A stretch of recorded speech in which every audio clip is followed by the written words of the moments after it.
You ask Tiger to solve. This deals with linear equations with one unknown. The final result is x equals 3. Let's solve it step by step. Group all x terms on the left side of the equation.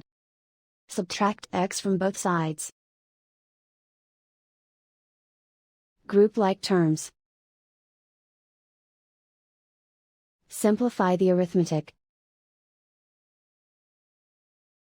Group like terms.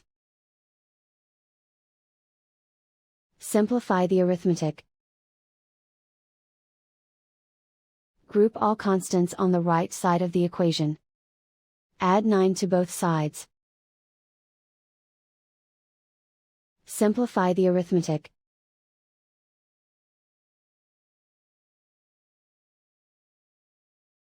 And so the final result is x equals 3.